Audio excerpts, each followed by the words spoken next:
Hello students, welcome back to my channel Commerce Dude, your flight to success.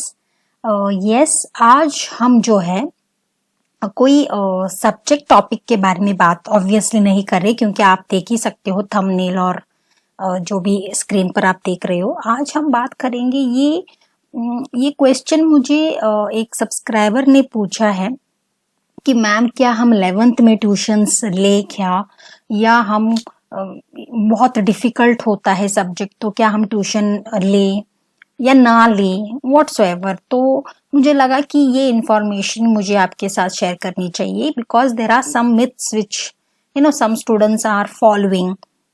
शायद there can be both the sides of it और there may be one side of it, whatever it is, जो भी है इसके बारे में हम जानेंगे थ्रू दिस वीडियो चिल्ड्रन।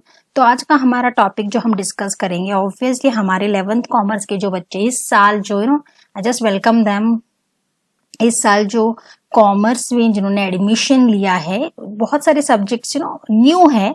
तो ऑब्वियस सी बात है कि आप सोच रहे होंगे क्या मैं ट्यूशन लूं, क्या मुझे बहुत डिफिकल्ट जाएगा, कैसे होगा, क्या मैं कर पाऊंगी, या ये जरूरी है, बहुत सारी चीजें हैं। तो इन सभी क्वेश्चंस को आज हम टैकल करेंगे, हम आपको बताएंगे, we will give you some information. This video is going to be a very informative children.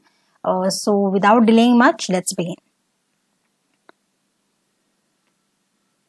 First of all students, college में जहां पर आप जा रहे हो तो वहां पे जो भी सब्जेक्ट्स है वो आपको इंट्रोड्यूस किया जाएगा। जैसे कि मैथ सब्जेक्ट तो आपको पहले से ही था, आईटी के बारे में आपको पता है, इंग्लिश तो आपने पढ़ा हुआ है। तो अब बचता है वो जो नए सब्जेक्ट जो कॉमर्स में है, for example book keeping and accountancy हो गया, इकोनॉमिक्स हो गया, ओसीएम हो गया, एसपी सेक्रेटरियल प्रैक्टिस हो गया, है ना। So these are the main subjects जो आपको लगता है कि शायद I should go for the tuitions, है ना। तो I would like to tell you students कि अगर आपने कंटिन्यूसली या रेगुलरली क्लासरूम अटेंड किया and whatever doubts you have regarding the subjects, अगर हम बुक कीपिंग और अकाउंटेंसी को ही थोड़ा सा साइड में हटा दे, बाकी सब्जेक्ट्स को हम देखते हैं तो सारे थियोरेटिकल सब्जेक्ट्स हैं। तो इफ यू आर अवेयर और इफ यू जस्ट अपने टीचर के साथ अगर आपने इंटरेक्शन किया है रिगार्डिंग द सब्जेक्ट, और मैंने मेरे प्रीवियस वीडियो में भी आपको दिखाया है कि ये क्यों, ये सब्जेक्ट किस लिए है, ये चैप्टर नेम्स क्या है, ओके। तो अगर वो अवेयरनेस आपको है तो definitely I would like to say कि subjects like secretarial practice, OCM, economics, okay, इन सब्जेक्ट्स के लिए आपको ट्यूशन की जरूरत बिल्कुल भी नहीं है। यस, ये थोड़े जो टर्म्स है, जो भी टेक्निकल टर्म्स है, या जो भी आपने कभी नहीं अपने स्कूल लेवल में वो वर्ड्स नहीं सुने होंगे, that words which you will come across will be new, but as and when you will repeat, read, revise, तो I think you will be aware, well versed with the technical terms. तो ये एक theory subject है, आप पढ़ सकते हो धीरे धीरे। अगर आपका communication, if you are asking question to the teacher in your classroom teaching I'm talking about, so they will clear that this is a theory subject and you can easily adapt it. तो इन subjects के लिए tuition की कोई जरूरत नहीं है, okay. There is other side to it also which I will tell you later on. Now this is for those people who can I would say कि average हो या very intelligent हो या not so intelligent हो, I don't want to keep them any, don't want to give them any tab ऐसे for good bad, ऐसा कुछ नहीं है। I think everybody can do it, but only thing is you have to understand. Okay, now I was talking about bookkeeping and accountancy. Bookkeeping and accountancy is a little bit of theory और वहां पर आपको practical problem solve करने पड़ते हैं। But mind you children के ये 11th standard है, ये आपका बेस ईयर है सॉरी, ये आपका बेस ईयर है। तो यहाँ पे आपको इंट्रोड्यूस किया जाएगा कि ये what are the terms used in the accounts, कौन से जर्नल एंट्रीज है, लेजर कैसे करते हैं, कैश बुक, सब्जेक्ट, बहुत सारी चीजें आपको बोला जाएगा। They will explain you what does they really mean and how they are important in the commerce field, ठीक है। तो वो एक चीज है, we will talk about this later on again. लेकिन अगर आप कंटिन्यूसली प्रैक्टिस करते हो, for example I will tell you, अगर आप कंटिन्यूसली जो भी क्लासरूम में पढ़ाते हैं वो आप लर्न करते हो, उसका प्रॉपर प्रैक्टिस करते हो, या जो भी टीचर आपको ट्रेनिंग दे रहे हैं या सिखा रहे हैं या इंस्ट्रक्ट कर रहे हैं, ये चारों जो है, you can see a person is climbing the staircase, तो आप लर्न कर रहे हो, ट्रेन कर रहे हो, इंस्ट्रक्शंस ले रहे हो, प्रैक्टिस मेक्स पर्सन परफेक्ट, आप प्रैक्टिस भी कर रहे हो तो definitely you will achieve success. आपको स्पेशल ट्यूशंस की ऐसा जरूरत नहीं है, जो भी आपको सिखाया जा रहा है अगर आप घर आके उसको प्रैक्टिस करते हो और very next day if you go to the class and ask the concern teacher कि ये टर्म क्या है और ये नहीं समझ आ रहा है, और otherwise there are so many even I would like to mention also कि सोशल मीडिया में भी बहुत सारे whatever you are not aware you can get the help from us as well, ठीक है। तो in this way if you are learning, if you are getting yourself trained, if you are understanding the instruction, आपकी grasping power अच्छी है, आप practice रोज के every day आप practice करते हो, तो definitely I feel that for you I don't think so you require tuitions as such. You can do the study, you can say self study, और 11th में आप आसानी से ये सब कर सकते हो, ठीक है। now the next thing I would like to tell you कि yes, अभी ये हो गया कि जो grasp करते easily and those who are easily immediately grasp करते हैं knowledge, they know what to do what not to do, because आपको efforts डालना पड़ेगा, ठीक है। There are people who 11th standard will take a chill because 10th was a board exam, ऐसे भी सोचते हैं बच्चे, ओके।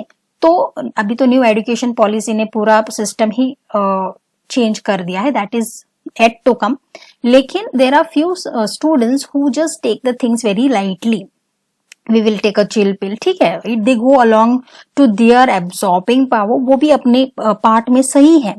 लेकिन अगर आपको लगता है कि कंटिन्यूसली आपने टीचर से पूछा, आपने ट्राई किया समझने का, आपने प्रैक्टिस भी की, but somewhere down the line you felt कि नहीं यार ये तो बाउंसर हो रहा है, मुझे समझ ही नहीं आ रहा है, and because may be somewhere down the line आपने थोड़ा ज्यादा प्रैक्टिस करनी चाहिए थी। बट एनीवेज अगर आपको ऐसा लगता है then you should talk to your parents firstly, and wherever possible you should take little bit of guidance I would say rather, जो भी subjects में आपको ऐसा लगता है कि नहीं, even after practicing, even after learning back home, even after peer group के साथ डिस्कस, मतलब क्लासरूम में आप अपने फ्रेंड्स के साथ डिस्कस तो करोगे ही ना, तो ये सब प्रोसीजर होने के बाद I am talking about the last part of it.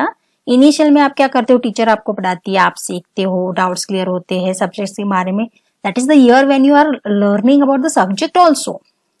तो धीरे धीरे करके जब आप peer group में आ जाते हो, you understand what is going behind their mind as well। तो फिर भी after doing all this if you still find that नहीं यार यहाँ कुछ तो मिस हो रहा है, I think I should go for tuition, then definitely you should talk to your parents and take guidance about it। You can just browse the net also, social media पे आके आप check कर सकते हो, because explanations are done in a very simple manner, isn't it? तो आप वो भी कर सकते हो, but still I will leave it to you, because as far as you ask us about tuitions or no tuitions, if you can learn easily, if you can grasp easily, if आपके performance बहुत अच्छा आ रहा है, तो I don't think so. But अगर आप on the other side, जैसे मैंने इनिशियली बोला, there are two sides of the coin, लेकिन फिर भी अगर आपको लगता है कि नो थोड़ा सा मुझे गाइडेंस चाहिए and I think I should make my base little stronger, then definitely you should take the guidance. You can go for tuitions in the respective subject which you feel that नहीं मुझको थोड़ा सा guidance चाहिए, मैं कर लूंगा या कर लूंगी, ठीक है। So this is about the then once you speak to your parents, obviously connect हो जाओ parents से, तो they will also understand you, and then obviously coaching तो होगी, guidance तो मिलेगा, and यहाँ बात खत्म नहीं होती है students. see after going to for tuitions also आपको पढ़ना तो पड़ेगा ही ना। It doesn't mean that if you can't do at home, ठीक है, you went for tuitions, लेकिन tuitions के बाद भी तो आपको करना तो पड़ेगा। You have to put efforts, you have to work, you have to practice, that is not left out। So that is very important that you should think from both the sides, because the question is on you, how you take the things obviously it is your call.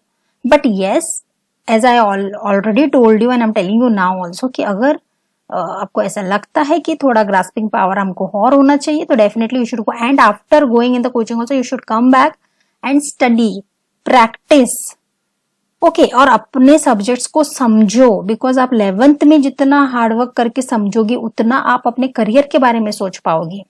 If your 11th standard base is becoming stronger then definitely 12th में आप grow कर जाओगे. And because 12th is the +2 जो चलता है इस साल का, जो हम अगर पकड़ के चले तो definitely you will have a upper as if you have made your base very strong. ठीक है. सो कोचिंग के बाद भी आपको क्या करना पड़ेगा, you have to come back, practice. That's what this, girl, you have to come back and study. There is no option. आपको पढ़ना तो पड़ेगा ही, and you should make a timetable. You should be disciplined. जैसे हम बाकी subjects में obviously 11th के subjects obviously very soon we are going to start with the 11th subjects also. हम 11th के सारे explanations upload करेंगे obviously with solutions and all. But at the end of the day आपको, अगर आप घर पे रहते हो आपको study करना है, अगर आप ट्यूशंस जाते हो तो भी आपको study तो करना है. Okay, there is no option for this because practice makes person perfect. This is what people you should believe in and you should follow. Okay, तो practice करते करते आप end of the year आप you will reach a stage where you will say अरे ये तो इतना simple था, and it's very good. You will have that feeling. So I would only like to say that kindly practice a lot, children, because practice is a must. And you will be aware about the things slowly and steadily everything will be told to you. ठीक है. Then definitely अगर आप self study करते हो तो at par, और आप tuition जाके भी बहुत अच्छा प्रैक्टिस कर रहे हो and you feel that okay I can do, because specially most of the time students normally go for book keeping in accountancy और मैथमेटिक्स, बिकॉज प्रैक्टिस की जरूरत है और वो कर लेते हैं. Even though whatever has been taught in the college, if you come back home and do, that is more than enough. But yes, I would like to mention this again. फिर भी अगर आपको लगता है कि नहीं मुझे थोड़ा सा उसमें और डिटेल में मुझे जाकर समझना in depth, maybe because of some और the other reasons you can say, because you can also ask the same questions to your concern classroom teacher also, because they are always 24/7 available for you. So you can ask them also, or if you're going for coaching, that is also well and good. But all this, your efforts, all your hard work will definitely lead you to success. ठीक है. By the end of the year, you will be very confident. You will be aware about all the subjects. You will be scoring good. But don't leave the connection. ऐसा नहीं है कि I will study 2 days prior to exam or 3 days prior to exam because this is 11th. It's ऐसा attitude मत रखो. Try to start at the stretch and start beginning studying continuously so that you achieve success, isn't it? So students, this was a very small, you can say a bit of small in the sense, a bit of a very important topic I would like to mention, which I wanted to tell you because ये बहुत important है. Because one of the subscriber had asked me this question, ma'am क्या मैं tuitions लूं ना लूं. So I felt कि अगर वो पूछ रहे हैं, they have mailed me also, some of them, कि अगर वो पूछ रहे तो may be some other students are also there who are feeling कि अरे अब तो मैंने कॉमर्स ले लिया, क्या करूं मैं, ट्यूशन लूं ना लूं, किससे लूं, कब लूं. तो ये सब कंफ्यूजन दूर करने के लिए ये वीडियो था. एंड डेफिनेटली कॉमर्स का स्ट्रेच ही शुरू होता है 11th स्टैंडर्ड से. स्टूडेंट्स, अगर आपका बेस अच्छा है, फाउंडेशन स्ट्रांग है, तो बिल्डिंग भी अच्छी ही बनेगी, आपका करियर भी ग्रो होगा. So just take commerce and welcome to commerce, I would say rather once again, and you will definitely achieve success. So tuitions or no tuitions doesn't matter. What matters is your interest, your passion, your dedication, your commitment, and how much efforts you put in. So try to practice every day, children. Try to give your 100%. If you are not aware, make yourself aware. अगर आपको कोई चीज के बारे में पता नहीं लग रहा है तो पूछो. You should ask. If you have any doubts, it goes on doubling. आपको पता होगा. Doubts लेके घर मत जाओ, doubts लेके मत बैठो. If you feel that today I have not understood anything in your classroom or any subject, any information, मैं generally भी बात कर रही हूँ, आपके parents आपको जो बोलते हैं, तो if you don't understand, ask the question. Or if your friends are telling you something तो you should know the thing better, half information is dangerous, जैसे हम सबको पता है. So you should ask the questions, and if the teacher solves it, great, सोने पे सुहागा हो जाएगा. And I think there is no need of such any extra thing. है ना. So I would like to end with again a proverb that a well tried person is half successful. So keep trying, children. If you have any more doubts, just put in the comment section. अगर आपको किसी चीज के बारे में information चाहिए तो comment section में डाल दो. I will make a video on that also. So I hope कि आपका थोड़ा क्लैरिटी तो हो चुका होगा कि अब आपको ट्यूशन में लेना है नहीं लेना है. ठीक है. So that's it in this video, children. I hope this video have really helped many people, many students actually, those who are in confused minds. So I'll just wish them all the best and would like to tell them ki, start your part from today itself. And thank you so much for watching this video, children. And more videos are going to come for 11th standard also. I'm just keeping on updating you. So if this video have really liked you, kindly subscribe, like and share. Kindly share, क्योंकि सारे बच्चों को confidence आ जाए कि आखिर उनको करना क्या है ना. So that's it in this video, children. Thank you so much. Thank you.